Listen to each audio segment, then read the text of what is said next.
Hey friends, Mr. Nick here, and I want to say thank you for your interest in volunteering here at Resurrection Kids at our Leawood location. I also want to say thank you for taking the time to watch this video. This video is going to give you 5 things that you need to know when you volunteer, or things that we expect as you volunteer. They're more overarching principles and less specific things. You'll get those more specific things as far as what age group you're working with in a later video or with your other Resurrection staff members. But for now, I want you to hear from some of our awesome staff as we tell you about 5 things that you need to know. So are you ready? Here we go. Hello leaders, I'm Emily and I have tip number 1. We want Resurrection Kids to be a safe environment for everybody. All leaders need to fill out an application form. With this, you will have a background check done, and then depending on your age, you will either do safe gatherings or congregation youth. We also follow a strict 2-leader rule, which means whenever we have a child in a classroom, there must be 2 unrelated leaders. If a child needs a diaper change or help in the bathroom in a nursery room, it is a staff person that will be handling that. And in elementary and early childhood, no leader is to go into the bathroom with a child. Hi everyone, my name is Emma and I'm here with tip number 3, being prepared. Being prepared is one of the best ways to be a confident leader. It allows you to help the classroom run more smoothly. One of the ways you can do this is to look at your lesson ahead of time. Familiarize yourself with what's on there. If there's a Bible story for the week, learn what that Bible story is about. Maybe go read in your own Bible, or at least look over what the kids are going to be learning. You can read over the scripts. There's no need to memorize them, but it's good to know what you're about to talk about. Because when you know what you're going to talk about, it's easier to teach the kids about that.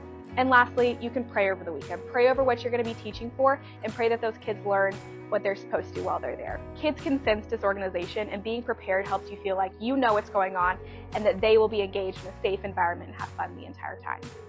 All right, Mr. Nick's back at you with tip number 3. And tip number 3 is to focus on the kids. From the time they check in until the time they check out. We want your focus, your priority to be on them. And you can do that by calling them by name.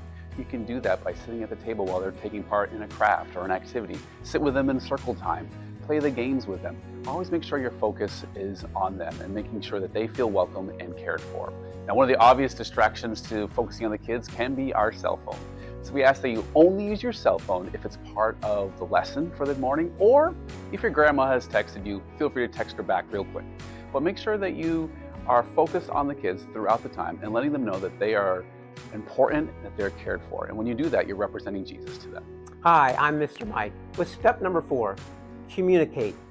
Connect with Resurrection Kids staff and let us know if you're not feeling well, are running late, have a schedule change, or experience a challenge in the classroom. We are here to help you. You are not alone. And let us know the good stuff too, like did the kid bring in their offering, or remember their memory verse, or bottom line. We want to hear all those things. All right, you're stuck with Mr. Nick one more time for tip number 5. And tip number 5 is remember. We want you to remember why you're doing this. We want you to remember that you get a chance to represent Jesus to these kids. Remember that we want this to be the best hour of this week. We also want you to remember that you have no idea what's going on in a kid's lives. And this 1 hour that they're with us may be the only time they get to hear about God's love and God's care in a safe and caring environment.